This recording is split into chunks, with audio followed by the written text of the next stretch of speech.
All right. So, starting going a couple minutes late here.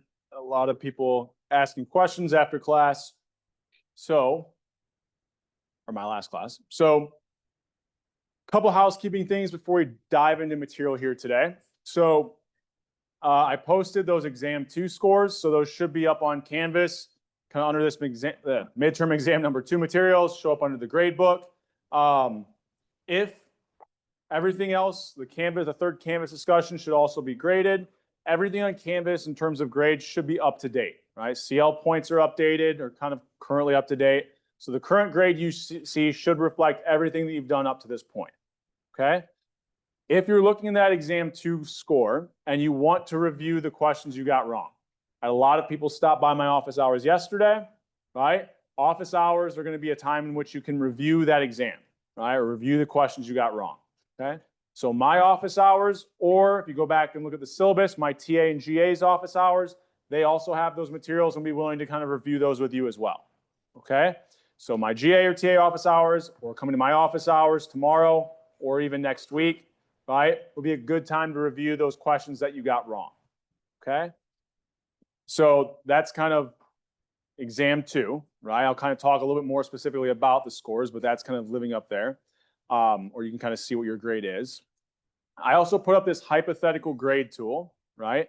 So if you're looking at your score, what you can do is we don't have the final in yet. So kind of Canvas is like a best estimate, or it's not really weighting the exams as heavy as they should be because we still have the final to take. So what you can do is kind of take this hypothetical grade tool, put your current scores for each of the categories, put in your first 2 exam scores, and like this hypothetical person, they might be thinking about, okay, how do I make sure I get a B+, because I know that matters for Kelly. Well, if I get an 87, I'm just barely on the right side.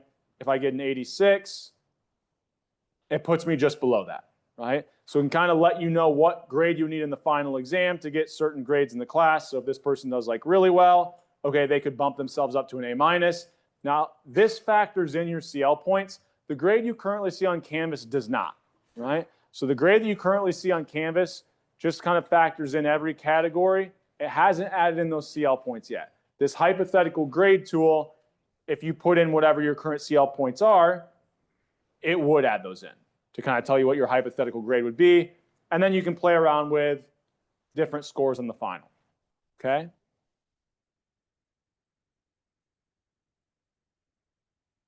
Do we have questions? A little awareness would be good. So, right, we have this hypothetical grade tool that you can use to kind of figure out where you could end up or what you would need on the final to get different grades. I put that up under the midterm and 2 materials, midterm exam 2 materials as well, just like if you want to kind of play around with that. If you have any questions over using it, let me know. I can kind of help walk you through a little bit, but it should be pretty self-explanatory, okay?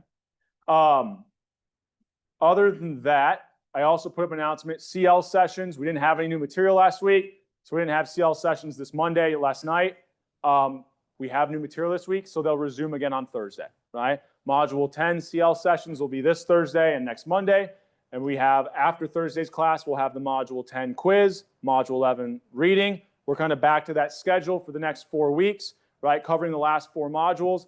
The final will just be over these next 4 modules, right? This is not cumulative, right? We said it's comprehensive. I'll mention a lot of things from earlier modules today, but that final is going to just be over the last 4 modules, okay?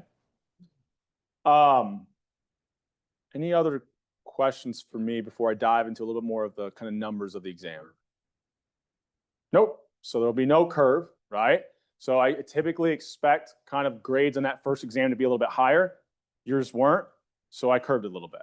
I didn't have to do that. If you want me to take away all curves, I can, right? But you shouldn't expect that the exams are going to be curved, right? That first exam, the performance is a little bit worse than what I usually like to see, and so that's why I curved a little bit, kind of knowing that exam 2 is probably going to be a little bit lower, right?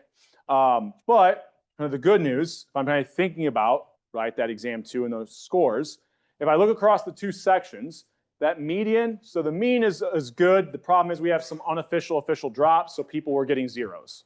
That impacts the mean quite a bit, doesn't impact the median as much. This isn't a stats course, So the median is going to be a little bit more of a reflection of where the average was. So right at like a 76 in both sections and across the two. Okay. So that's typically around where I like to see kind of that mean, median be for these exams. So this was kind of right on. Now, if I'm thinking about the change from the first exam, this is actually kind of bodes well for you. Usually that exam on, or score on exam 2 is a little bit lower, right? The fact that I curved the first one kind of makes this change. Usually this negative change is even larger than what I kind of see from you guys. So you guys did pretty well overall on this exam. I know you might see a 76 and not think that, right? But I've got some more information later on that would kind of hopefully paint this in a different picture. So across the two sections, looks like I must be doing somewhat of an equitable job, right? We're seeing very similar scores, okay? So you might be like, oh, Jesus, 76, this is bad, right? But if I'm looking at current grades in the class, right, the mean and the median are right at like an 84, right around there. Once again, the mean's influenced by some people who are still enrolled but aren't turning anything in. So 84, I would say that's a pretty high average, right?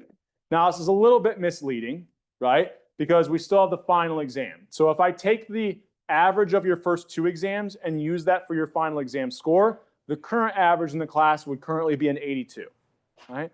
I know this is far below Kelly's crazy expectations for you, but like in most classes, an 82 is the average is high, right? That's a pretty high average, right?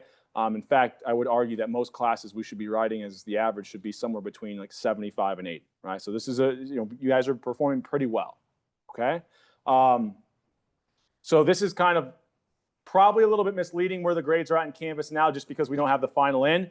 If I use your average exam performance to calculate hypothetical grades, the current kind of score in this class is right around an 82. So it's weighted a little bit more, which means there's going to be more questions, right? So I'll have 30 questions, but you have 2 hours, which means you have a little bit more time per question, right? We're going to have the whole week before final exam. We'll have 2 class periods where we can do review. So it'd be very good to show up those sessions, and I'll have some proof behind why in a second, right? So you're going to have more time to review for that. I always tell students, well, I know you have a lot of exams going on. For most of you Kelly students, you tell me like this is the only final exam you have, so sorry if you have to hang around for it. But that bodes well for you in that you can have a lot more time to put towards just this exam, right?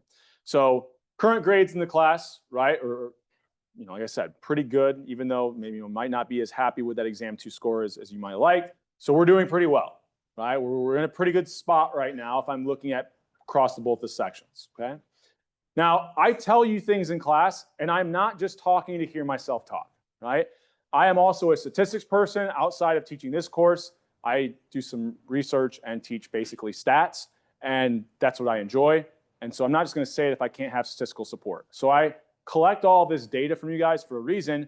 I ran some very simple regressions. There could be some issues with it. We could go more in depth, but for the sake of what you're understanding, need to understand from this, is I ran what was called a regression in statistics, and this tells me the impact on your exam 2 score of these various categories. So if you attend CL sessions, every CL session that was attended on average increases a person's grade. It's not by a lot, it's not huge. I have some selection issues there. People that are more likely to attend CL sessions are also more likely to study more, also more likely to kind of have probably a better understanding, choose to do things that will lead to a better understanding of the material. And so it's positive. It's not the largest value, but this still would support, like, is CL attendance a good thing when it comes to exam performance? Yes, this is a positive coefficient. This is essentially telling me that when you attend an additional CL session, your exam 2 score was higher. Also, if I miss a class, on average, this lowered my exam score by 3.5 points, right? This is why I tell you to try to make sure you're in class, right? This is the effect of 1 class missed. If I miss 3 or 4, multiply this by 3. This is out of 100. This is a large effect. This is being in class. Once again, there could be some selection issues if we were in an actual stats course. But here I've got some pretty strong evidence that being in class matters, right? Every additional class you miss, you're performing worse on the exam. I also did that exam survey. It's not perfect because some of you probably just chose not to do it, but it's the best data I had of whether or not you were in that review session that Tuesday before the exam. If you were in that class, on average, your score was 2.6 points higher, just from simply being in that review session. That's why I suggest making sure you come to that review session. The data supports what I'm saying, right? And if we're worried about statistical significance, I've got some low p-values here, right? These results are not only kind of the right directional change, but I've got some what we call statistical significance here, okay? And this is all while controlling for how well you did in the first exam. So the thought experiment from this regression results is like two people who did the exact same on the first exam. So they probably have comparable intellectual skills or at least concept mastery of this course. If one of them missed an additional class in between the first and the second exam, they almost did a whole question worse. I mean, this should be alarming to you if you've been missing classes, right? You're leaving points out on the table, right? So all these things that I mentioned, here's some statistical proof behind. Attend those CL sessions, increases exam performance. Don't miss class. That would increase exam performance. Make sure you're coming to these review sessions. You not only have one before the final, I mentioned there are going to be two. So make sure you're attending both of those, okay? So, right, and we're ready to kind of take on the remainder of this semester, right? We've got 4 more modules. We want to be doing as much as possible. If you're worried about your grade, start attending as many of those CL sessions as you can. Make sure you're in every single class. There's also just points you're leaving on the table for those in-class quizzes if you're not here, right? And then really make sure you're in those review sessions before that final exam, that week prior, okay? So that's kind of my spiel, kind of about exam 2, where we're kind of currently at. Are there any questions before we move into module 10 material here today?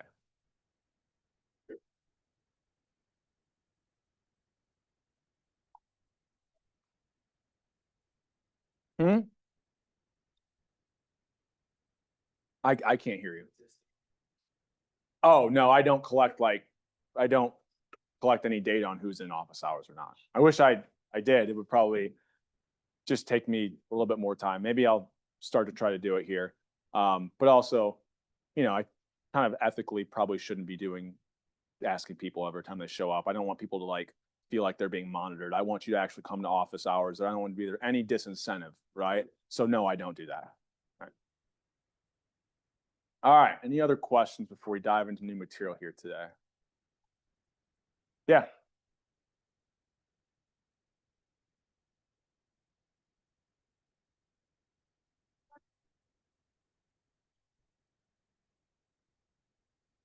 So it should be that hypothetical score, right? That's what's kind of taking into consideration. So if we had this,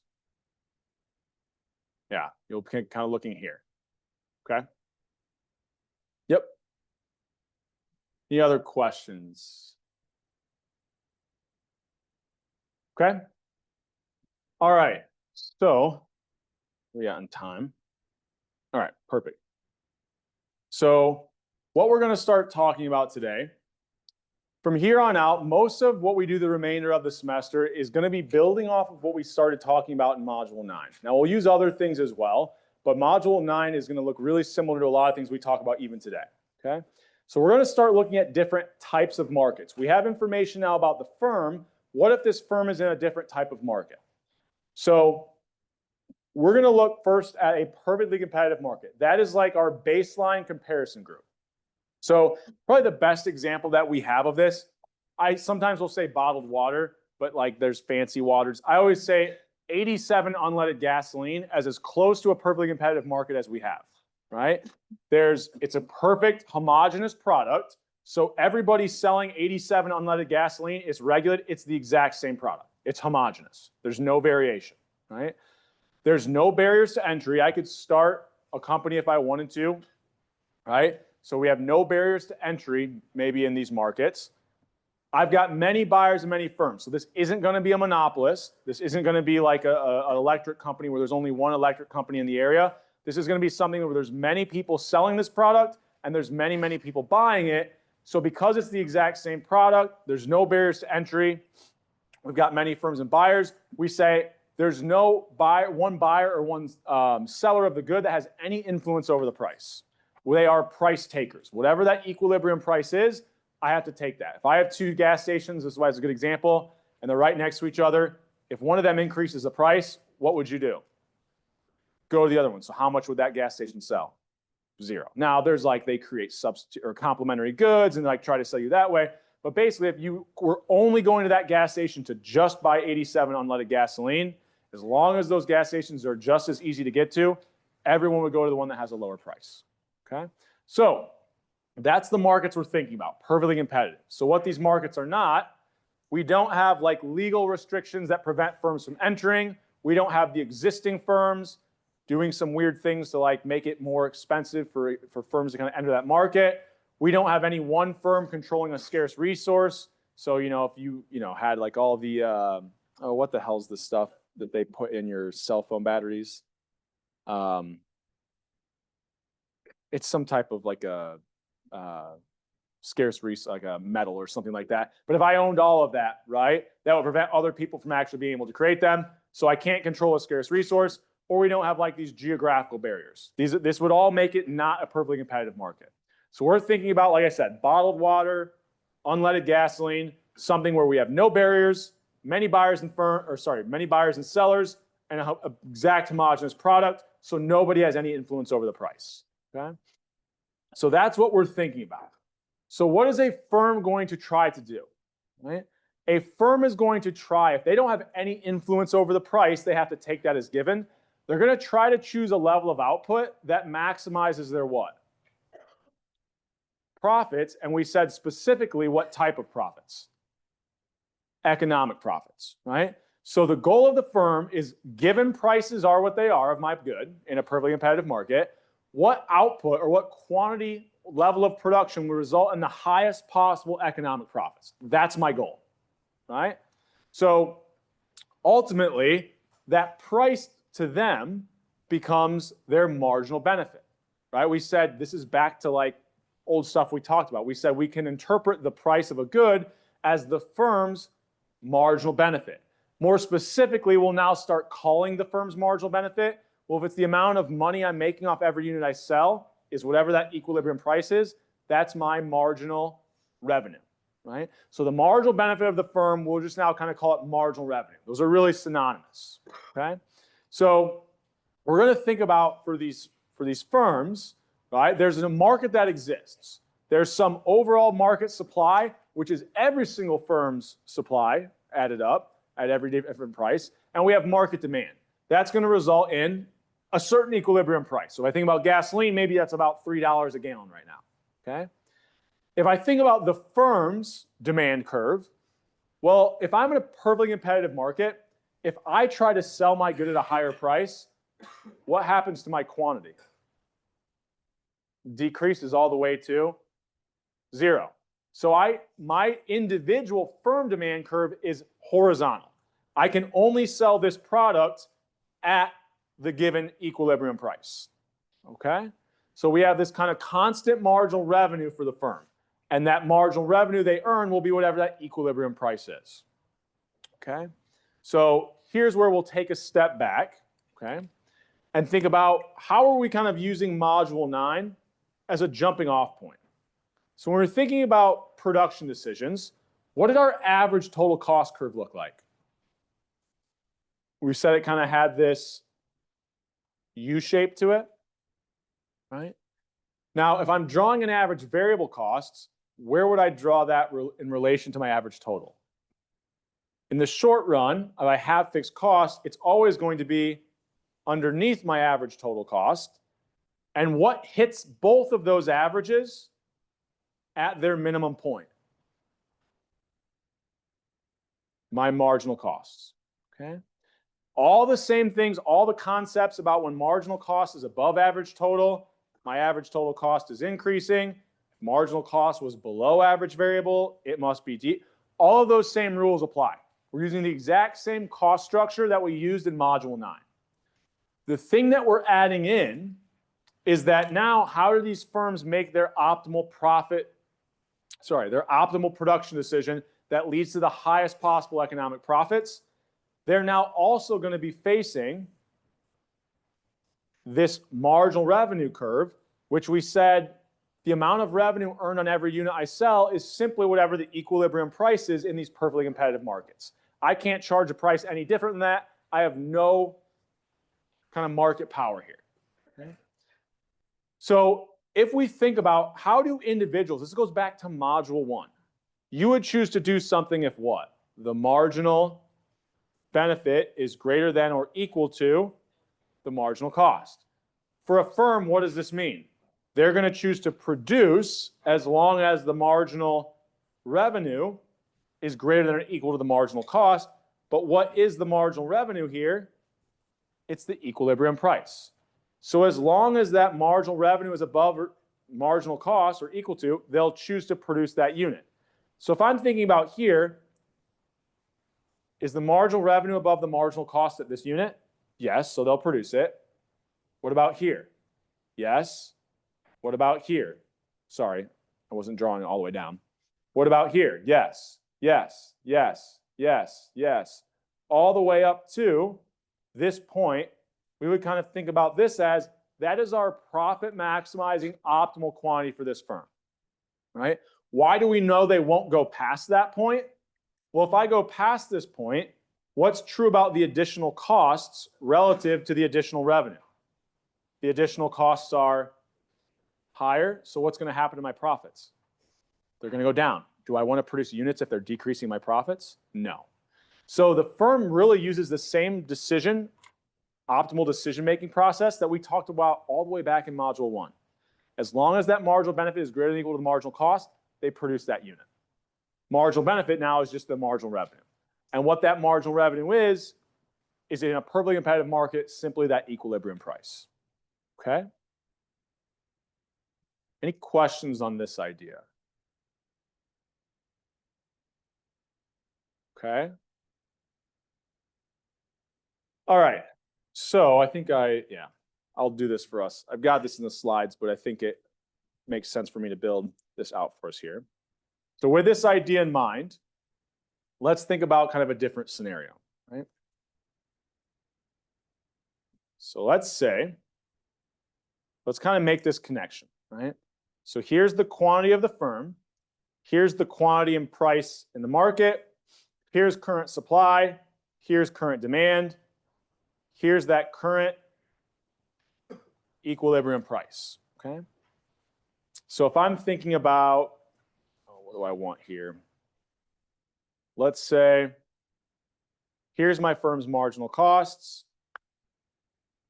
Here's their average total costs.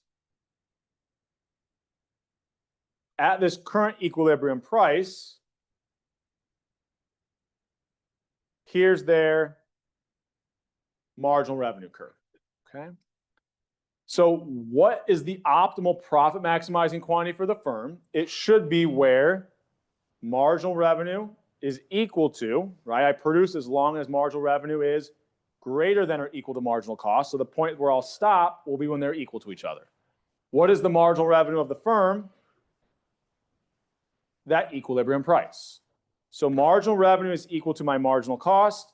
Here would be kind of that initial equilibrium quantity. Let's say more people want to buy this product. Maybe they get a celebrity endorsement. Maybe the price of substitute goods goes up. Maybe we have increases in income and it's a normal good. Any of these things that we talked about back in module 3, I think, that change demand, that increase demand, let's say one of them happens. So if I see an increase in demand, what happens to my equilibrium price? It goes up. Well, what is the equilibrium price for the firm? That is their marginal revenue. So where is the new optimal quantity for the firm? Where marginal revenue is equal to marginal cost, right? Or wherever that new equilibrium price is equal to that marginal cost. So what has happened? When I see increases in market demand, what happened to the optimal quantity for the firm to produce? It went up. This is a fairly intuitive result. When more people want to buy a product, that's going to increase the price, right? So before, if I think about every unit here before, what was the difference between marginal cost and marginal revenue? The costs were greater than the marginal revenue. So before, every one of those units would have been creating what type of profit? If the costs were greater than the benefits or the revenue, it would have been negative, right? However, now, for every unit in that range at this higher price, the marginal revenue is now above my marginal cost. Now every single one of those units is going to create positive profits, right? So increases in the price of this good lead to the fact that there was some units before I didn't produce because they would have created negative profits, to where now that I can charge a higher price after we saw this demand increase in the market, now those units I can actually, instead of earning negative profits, earn positive profits. I'm now going to choose to produce them, right? So changes in the market will directly impact the firm's decision, right? Higher prices is going to result in the firm choosing a higher quantity. And then the reverse would be true as well. Let's say I had something that decreased demand. That's going to do what to my equilibrium price? Decrease it, which means my optimal quantity would decrease, okay? So we're kind of using some of these old models and things that we talked about, kind of connecting it to the firm's decision, okay? Any questions on this before we keep moving? Okay. So I've got a visual representation of this, right? In the slide. So let's say we started out here, right? Think about demand goes up. That's going to increase the marginal revenue. I went even further. I maybe jumped the gun a little bit. And we also talked about how that changes the optimal quantity for the firm. Okay. So we could do kind of this, but we can also think about having our marginal cost curve in there, which is what I drew out for you guys. Okay. Any questions on this before we keep moving? All right. So now let's kind of think about it in a slightly different context. So we know that individuals, firms do the same thing, make decisions on the margin, okay? So they compare the marginal benefit to the marginal cost. We can think about profits in a slightly different way, and then I'll kind of connect this to thinking about making decisions on the margin. So if I instead just think about what are my profits, it's my total revenue minus my total economic costs. So if total revenue is above my total economic costs, profits are going to be positive. If my total revenue is below my total economic costs, if you own a business, if your costs are greater than the money you're making, you have what? Losses, negative profits. If the revenue you're earning is greater than your costs, you have positive profits, right? The point where those two things are equal would be where profits are zero, right? So whenever total revenue is equal to total cost, we would kind of say the firm is breaking even, right? We've got zero profits at that point, okay? So which one of these places do as a firm want to be? Profitable, right? We want to be where total revenue is above total costs, right? Now we'll see that they don't always have a lot of control over that, but that's ideally where they would like to be, okay? So if I just think about this in table form, I'll give you a graphical representation as well. But if I'm looking here, all I did was say my total revenue, my total cost, and I calculated profits by the difference between the two. So initially, am I going to want to increase my quantity of gasoline here? Going from 0 to 1 to 2 to 3, what's happening to my profits? They're going up. They're initially negative, but a smaller negative value is actually a good thing. It means my losses are smaller, right? I'm increasing my profits. So initially, I'm increasing profits by producing more until I get down here at this quantity of 10. If I were to go to a quantity of 11, what's happening now to my profits? They are, so am I going to want to produce past the quantity of 10? No, right? I want to choose the quantity where profits are the highest possible value, economic profits, right? That would be here at a quantity of 10. Okay? Everybody with me on that idea? This should be, I think, kind of the easy way of identifying where the optimal quantity is, right? What quantity results in the highest possible economic profits? Here it's a quantity of 10. And how did I calculate profits? Just the difference between total revenue and total costs. Now, just to point some things out before we get to some future tables, we didn't talk about it specifically, but how would I find marginal revenue? Well, how do I find marginal costs? Marginal costs are the change in my total cost divided by a change in, how do you think we find marginal revenue? Change in my total revenue divided by a change in quantity. What's my marginal revenue at every single quantity here? I can calculate it and find out that it is what? 4. What must the equilibrium price of this good be? 4. My marginal revenue in a perfectly competitive market, how much money do I make every time I sell one more unit of this good? Whatever the current equilibrium price is. So here, if we calculate marginal revenue, it should be the same at every single quantity, which sure enough, it's always 4, right? And that'll be the equilibrium price of the good. Now, my marginal costs might be changing, right? In fact, if I think about, I think I've got a slide open here, yeah. If I want to think about my total revenue and total costs, we're eventually going to connect these to marginal revenues and marginal costs. So if these are my quantities, total revenue is always changing by the same amount, right? What is the slope of my total revenue curve? That would be my marginal revenue. Here we said that's always the same amount, which is simply that equilibrium price.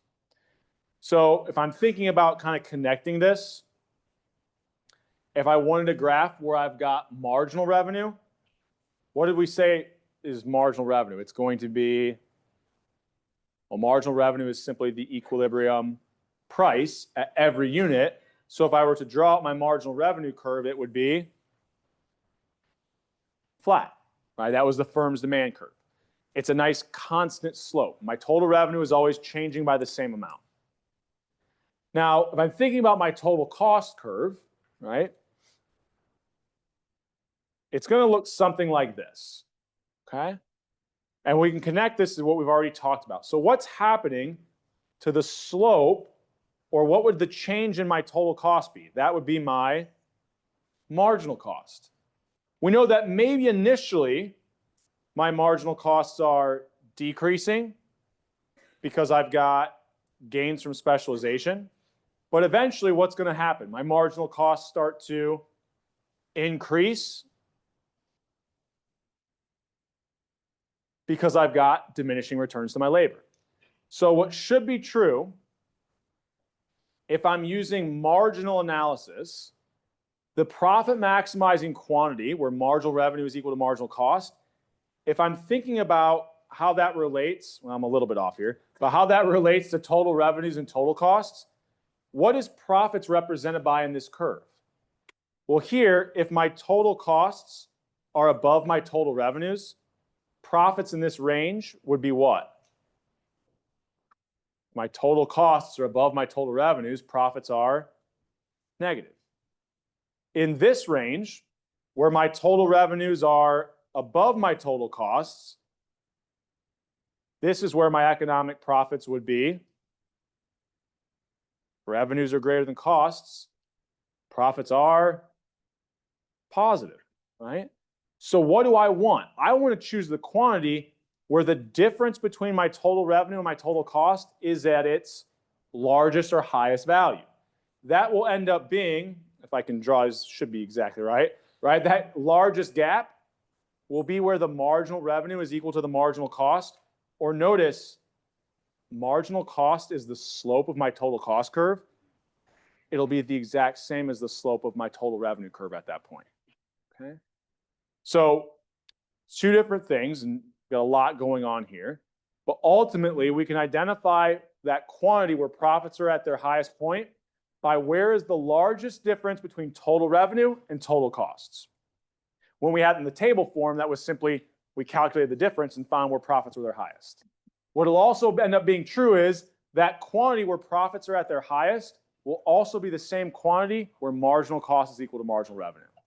Because for every unit in this range, if the additional revenue is greater than the additional costs, what's happening to my profits? If revenues are changing by a larger amount than my costs are increasing by, then the change to profit would be positive, or my profits would be going up. Every point past this, if the change to my costs are greater than the change to my revenues, what's happening to my profits? They're going down, right? So we can kind of look at this through the lens of total cost, total revenue, or we can look at it marginal costs and marginal revenues. And I'll kind of connect these two a little bit more in here in just a second, right? So we've got this connection between just simply looking at total revenue and total cost. We can also look at marginal revenues and marginal costs. So I already kind of mentioned how we would calculate these. So this is where I jumped the gun a little bit. So we kind of already discussed this, right? How we would calculate marginal revenue, how we would calculate marginal cost. The optimal output rule says I'll produce up to the point where they're equal. Now, how could I rewrite this equation? Not just up to the point where marginal revenue is equal to marginal cost, but in a perfectly competitive market, I produce up to the point where what is equal to marginal cost? What's the marginal revenue of the firm? The equilibrium price. So I will produce up to the point where marginal revenue is equal to marginal cost, or price is equal to the marginal cost. Because we know price of the good is the marginal revenue of the firm in these perfectly competitive markets. Okay? So I can think about this in a slightly different way. If my profits are equal to total revenues minus total costs, what is the change in my profits? Well, the change in my profits would then be a change in my total revenues minus a change in my total cost from producing one more unit. What is the change in total revenue over the change in quantity? Marginal revenue. What is the change in total cost over the change in quantity? Marginal cost. So the change in my profits by producing one more unit is simply the difference between marginal revenue and marginal costs. If my marginal revenues are ever greater than my marginal costs, then we said, well, what is the change in profits? Remember, we just said the change in profits was the difference between those. So if marginal revenue is above marginal cost, what's the change in my profits? Positive, or my profits are increasing. Anytime I'm looking at quantities where the marginal revenue is less than my marginal costs, what's happening to the change in my profits? Marginal costs are higher, this change would be negative, or my profits are going down, right? Why would I produce units that are decreasing my profits? I wouldn't, right? I'll always produce these units if they're increasing my profits. It stops at this point because after that point, now increasing my output would simply start to decrease my profits. So this idea of total revenue and total cost, that profits are the difference between the two, this is the kind of reasoning behind why we can use that marginal analysis and choose to produce only if the marginal revenue is above the marginal cost. Okay? I've got some additional mathematical proof here in a second, but we can kind of think about it visually here like this. Okay? So not only can we use graphs, right? Oh, and I skipped one. Where are my profits going to be maximized? Or essentially, like, initially, as I increase my output, if marginal revenue is above marginal cost, my profits are going up. When marginal revenue is equal to marginal cost, what does technically at that point happen to my profits? They have not changed. And then if I continue to produce, marginal costs are above marginal revenue, my profits will be going down. So that point where they didn't change would actually represent my maximum, right? That point where marginal revenue is equal to marginal cost is where I have maximized my profits. Now, in like these simple tables that we're looking at, that's going to be one specific quantity. If we had a nice continuous graph, it's going to be like an infinitesimally small kind of value, right? So what is this going to look like in a table? I pulled these columns from the table we were looking at earlier, where we had total revenues and total costs. How did we calculate profits? The difference between the two.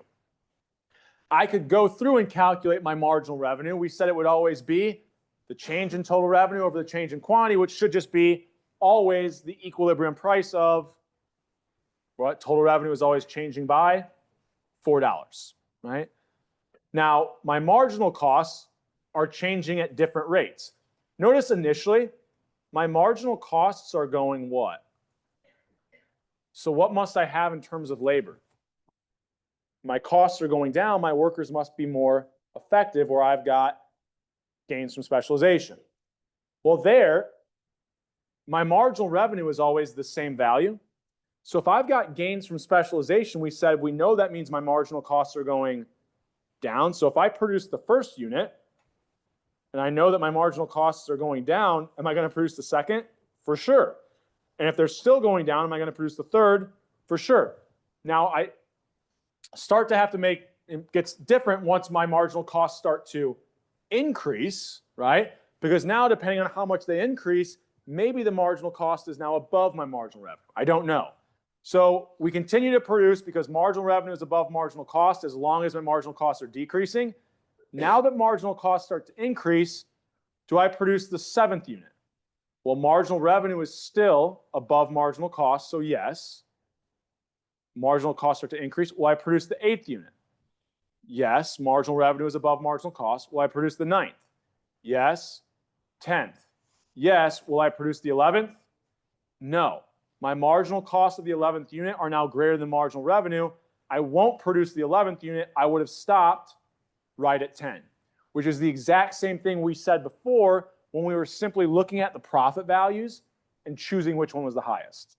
So even if I left off this last column, we know that as long as that marginal revenue is greater than the marginal cost, producing that unit would increase my profits, right?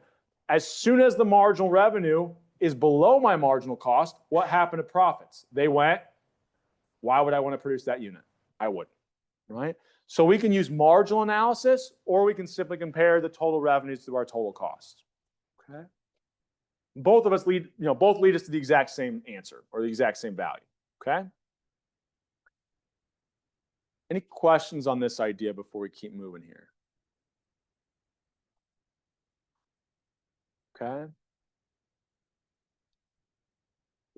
All right. So I kind of drew this out for us earlier already. But if we really think about what we're doing, we've got this constant marginal revenue, Nike swoosh looking marginal cost. We continue to produce as long as that marginal revenue is above our marginal costs. The point where they're equal to each other, that is the optimal production, the point that would maximize our total economic profits. Okay. I actually also kind of jumped the gun a little bit earlier here, but I thought based off what we talked about in module 9, we could handle it. So let's say I saw an increase in my demand. What did we say this does? So it's going to increase my equilibrium price, which means that each firm, there's now going to be some units that before this firm's demand curve, which was really just their marginal revenue, there's now going to be some units that at the old price, the marginal cost was above the marginal revenue, so I didn't produce them.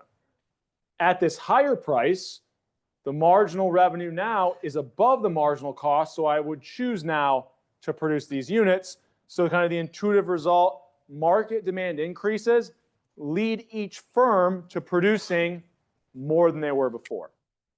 Okay? So we're kind of connecting now the market, left side graph, to our firm's decision. So sometimes when I write these out, I'll usually write like Q of the firm, right? Lowercase q is typically how we write out the quantity that the firm chooses. Uppercase Q is the market quantity. So just to like jump, I don't have to think this is even in the slides, but just to kind of conceptually think about this, how would I get market quantity? I would take the quantity each firm is producing and multiply that by what? So if each firm is producing 10 units and there's 10 firms, what's market quantity? What did you do? You took the quantity of each firm and you multiplied it by the number of firms, right? So this is like every firm is producing 10 units. Total, we would then have 100 units in the market if we had 10 firms. We could play around with that number if we wanted to. Okay. So let's now think about how we can calculate profits just in slightly different contexts.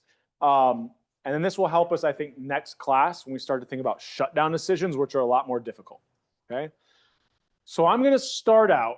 Everybody hopefully can agree that I can calculate profits of a firm by taking the total revenue they earned minus their total costs, right? That's not crazy.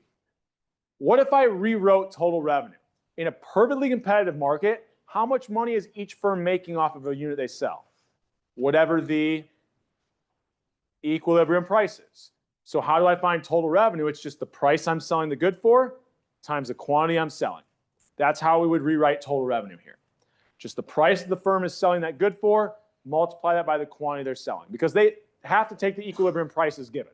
Every unit they sell, I've got to charge $3 for that gallon of gas. Now, I'm going to do a tricky thing here mathematically. What did I actually do to this part of the equation if I multiplied it by Q over Q? If I multiply something by 1, did I change it? No. So I didn't really change anything, but I just rewrote it. Because the next step is, well, I can actually rearrange that. And if I take total cost over quantity and then multiply that by quantity, what does that thing in parentheses look like? Total cost over quantity is my, not marginal costs, total cost divided by, it's not the change in my total cost, it's my total cost over quantity. That should be my average total costs. So I can now rewrite this as average total cost times quantity. And I'm not going to make you reproduce this kind of like little mathematical proof, but I'm showing you how we can get from point A to some other equation, point B, and that they're really telling me the same thing. Well, if I've got Q in front of both of these, right, I'm just going to kind of like pull it out to the front. I can rewrite this as my profits. Another way I can calculate them, it's not just total revenues minus total cost for a perfectly competitive market. It's the quantity I'm selling times the difference between price and the average total cost. This is just the mathematical proof behind that these are the exact same thing. Okay? So we now have another form of the profit equation we can use, and we'll see why that's helpful on a graph here in just a second. Okay? So if I wanted to just look at the table first, right? And I'm thinking about what is the profit maximizing quantity? We said I would choose up to the point where my marginal revenue is greater than or equal to my marginal cost. We said that was at a quantity of 10. Well, what is my price at that quantity? 4. That was my marginal revenue. What is my average total cost? Well, this is where I'd have to go back. If I know my total costs, how would I change this column into average total costs? I would simply take these values and divide them by the quantity. So that's all I did right here. So at that profit maximizing quantity of 10, when the price was $4, what would my profits be? Well, when I took total revenue minus total cost, I got 9.5. But what else could I use? Well, I said another form of that equation to calculate profits is take quantity times the difference between price and average total costs. Our quantity was 10, our price was 4. If we go back to our new average total cost column, at a quantity of 10, our average total costs are 3.05. If I do this math, 0.95 times 10, sure enough, I get profits were the exact same as when I calculated them using total revenues minus total costs, right? So all I'm doing is kind of calculating profits with a slightly different form of the profit equation, okay? So I can use total revenue minus total costs, or I can solve for that optimal profit maximizing quantity and then use the price and average total cost at that quantity. Both should provide me with the exact same value of 9.5. Okay? So maybe I'll give you a visual of this kind of on a graph, and we can kind of maybe think about why that second form of the equation might be preferred. Okay? So let's say I got something that looks like this. Right? So I've got my average total cost. I've got my marginal cost, hits it at its minimum point. Okay? Let's say, and just as a reminder, our new profit equation we said after we rearranged it was this difference between price and average total cost times quantity we're choosing to produce. So let's say that the current equilibrium price or the marginal revenue of the firm was down here. Okay? What would the optimal quantity to produce be here? Wherever marginal revenue or that price is equal to my marginal cost, right? So the optimal profit maximizing quantity of the firm would be right here. So what do I need to calculate profits? I need the profit maximizing quantity. I need the current equilibrium price. And I need to know at this quantity, what is my average total cost? Okay. So if I think about this rectangle here, what's the base of that rectangle? I'm going from 0 to whatever that profit maximizing quantity is. What's the height of this rectangle? The difference between price and average total cost at that optimal quantity. So this rectangle really represents my profits, right? Now here, at that profit maximizing quantity, what's true about my price relative to the average total cost? Price is below. So this will calculate my profits, but profits will be what? My profits here would have to be negative. Anytime you have a price that's below this minimum point of your average total cost curve, what's always going to be true? The price would be below average total cost, and you're going to have negative profits at that profit maximizing quantity. Seems kind of counterintuitive, right? But the profit maximizing quantity, just because you're maximizing profits doesn't necessarily mean that they're positive. I might just be getting to the lowest negative value I can, right? Now, if I was instead thinking about maybe something changes demand, so I'm now facing a higher equilibrium price, that would become my marginal revenue curve. Where is the optimal quantity now to produce? Where marginal cost is equal to my new marginal revenue. So my profit maximizing quantity will now be higher than before. I would still calculate profits the exact same way. So notice at this quantity, if I take the difference between price and average total cost, this blue rectangle should represent my new profits. What is the base of that rectangle? My new profit maximizing quantity times the difference between price and average total cost. It's just that now what is true about my price, relative to my average total cost. Price is now, what's true about price relative to average total cost? It's greater. So what must be true about profits? If I think about this profit equation, if price is below average total, this value would be negative. If price is above average total, this value is now positive. So my profits are now positive. So both of them are like rectangles on my graph, and they do represent profits, but I then have a second thing to check. I can calculate that value, but if in calculating the value of that rectangle, price was below average total cost, I know my profits are actually that value, but negative, right? The only way that we have positive profits is if that price is above my average total cost at that profit maximizing quantity. Okay. Any questions on this? And then we're just having grid lines and like figuring out what these values are to just kind of plug those in. Okay. Excuse me. Any other questions on this? So I'm going to draw this in a slightly different context to also make a point here and not muddy this graph up too much. So if I'm thinking about, here's my average total cost, here's my marginal cost, right? What's true about every equilibrium price that's kind of in this range? Well, this would be the equilibrium price is my marginal revenue. At every quantity in this range, what is true about my profits? Well, marginal revenue is hitting marginal cost at a point where marginal cost is above my average total.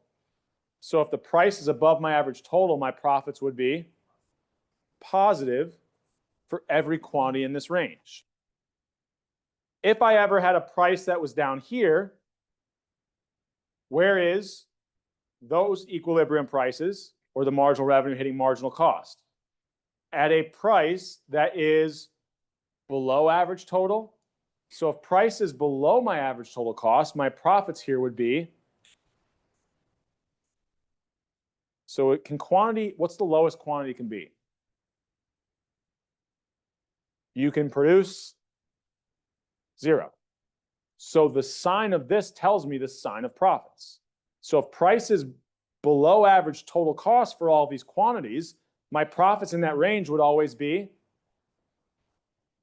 negative.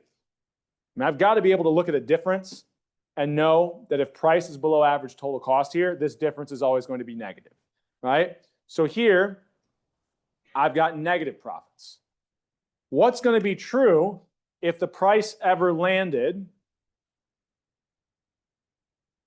exactly right here? Well, I'm going to call this my break-even price, because my price now, or my marginal revenue, is hitting marginal cost, where price is exactly equal to average total, which would mean at this point, profits are what?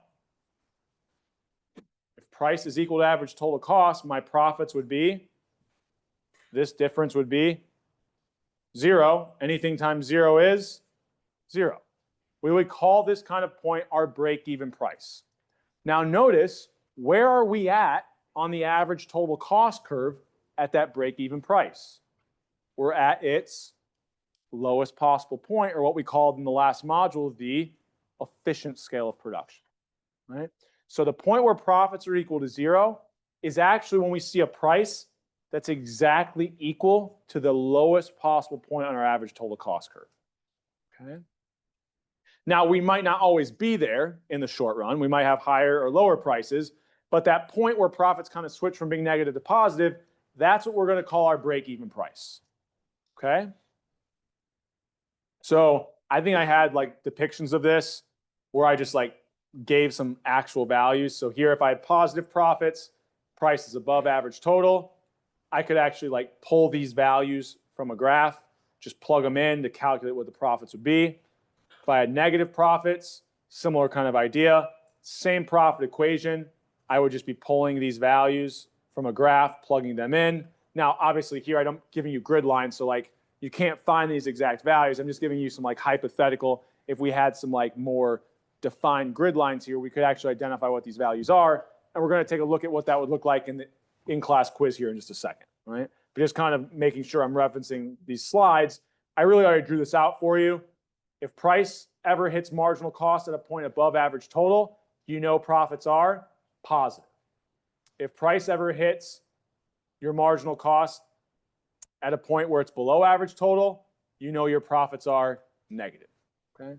And then if we ever have a price that's exactly hitting our marginal cost at the minimum point of average total cost, that's where we knew profits are equal to 0, or that's our break-even price, okay? So, any questions on anything there before we kind of take a look at the quiz here today? Okay. So let me go down here. And I think I put, and this was a little bit different because I had some late exams before I built this quiz, but I think the access code is 76.32. So that was kind of the average across the two sections when I got rid of like those unofficial drops. So 76.32 here will be the code that gets us in. I know my previous section was having some Wi-Fi issues. So if you are, give it a couple seconds. We ended up with everybody being able to get in by the time we talk through the questions that are on here. But 76.32 is that number that gets you in for the day, okay? So let me go here. I think I've still got to actually publish it. So we'll wait. There we go. So it should here shortly show up. 76.32 is the code. And we'll start kind of looking at the actual questions in this quiz that we want to review today, okay?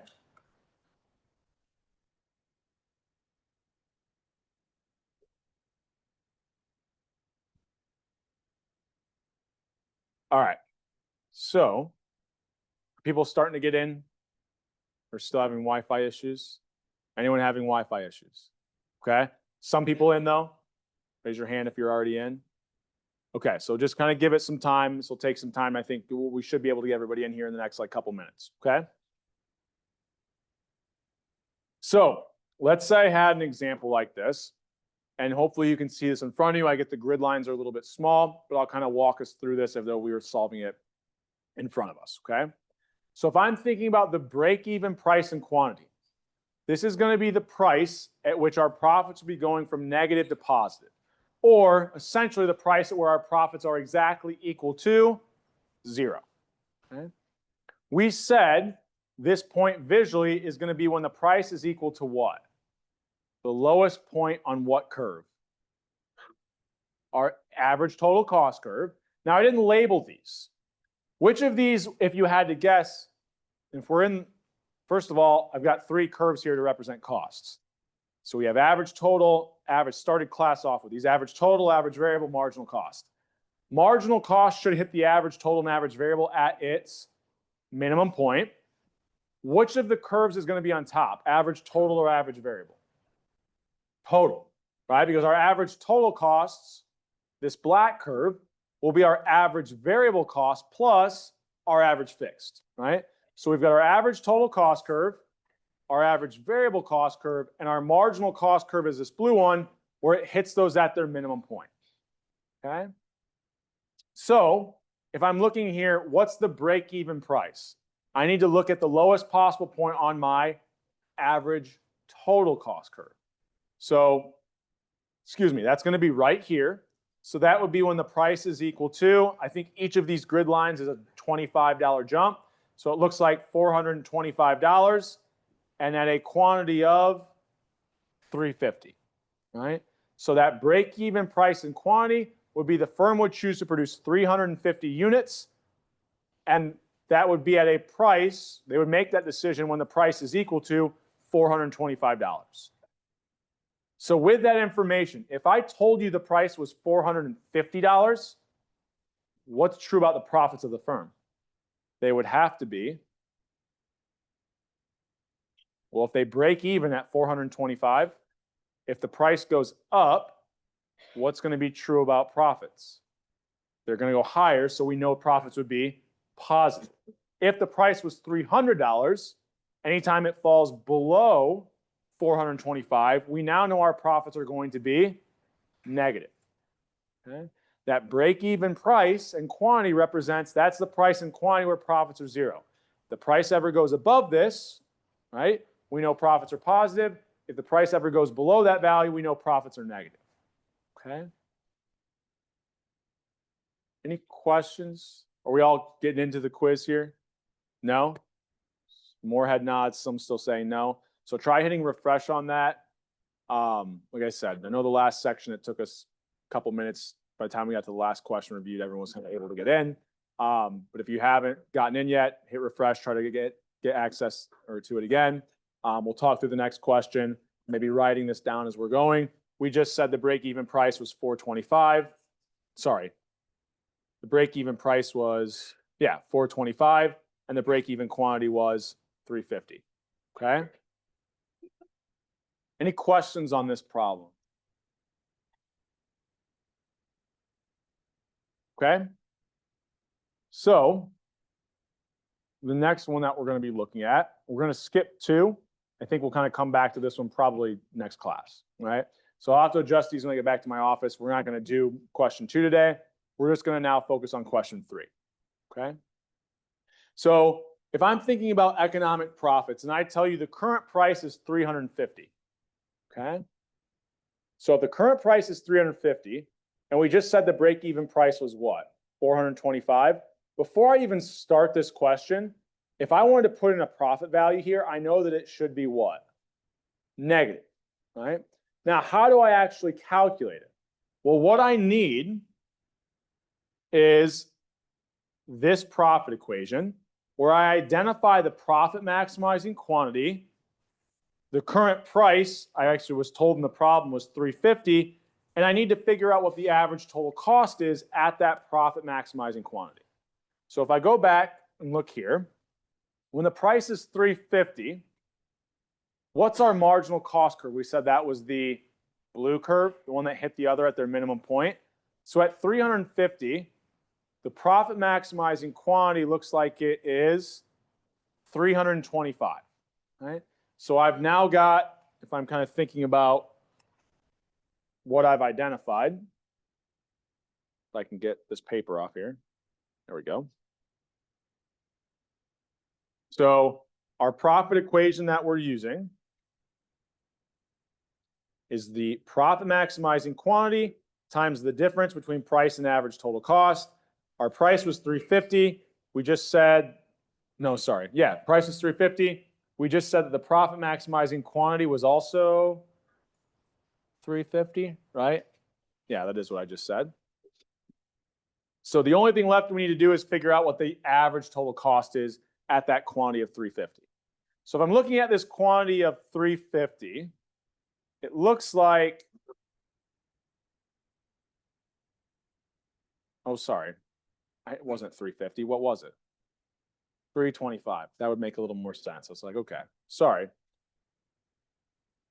325 was the quantity. So at that quantity of 325, right, that was where that price of 350 hit our marginal cost curve. What is our average total cost? Well, it's kind of hard to see here. Looks like it's just like barely above 425. Just for the sake of what we're doing in class, and I realize it's going to kind of go against what we said earlier, but just to have a value to work with, let's say the grid line told us it was 425.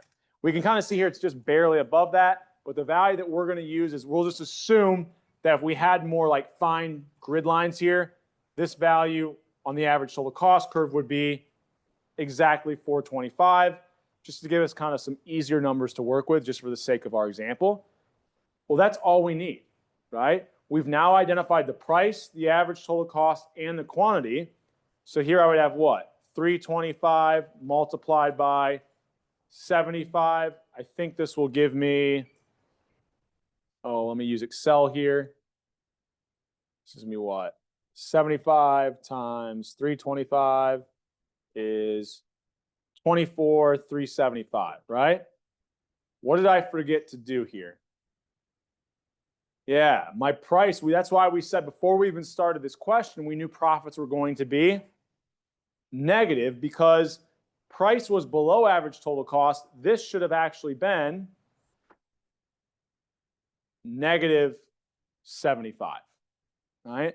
So kind of the added part when we're calculating profits is, yes, we can use this equation, but we need to not simply look at the difference. If the price is below average total cost, that difference is negative. That will result in our profits being negative, okay? So here we've got what? Negative 24,375 would be our answer, okay? Any questions on this idea? Okay. So is everybody able to get in now? Or we still have people not able to get in? Everybody got in? Speak now or forever hold your peace. Okay. All right. So the only ones that you were responsible for was this. Make sure you include the negative sign. So negative 24,375, right? And then we kind of had our break-even price and quantity was 350,425 here, okay? Obviously, when you submit this, this will be wrong. I'll go in after the fact and kind of adjust scores. Before we kind of get out of here today, what I'll kind of say is if we look at where we left off, right? We're going to be looking at kind of firm shutdown decisions next class. So we're going to use everything we talked about today, but think about not only how do we identify profits, but if we're in the long versus the short run, a firm has an additional decision to make.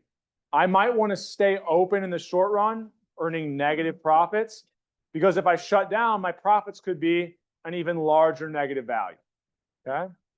So we've got that in-class quiz submitted, right? If you're wanting to review your exam, when can you do that? My office hours or my GA or TA's office hours, which are both in the syllabus, okay? Other than that, I'll let you guys get out of here, and I'll see you on Thursday. Yep. Yep, have a good one.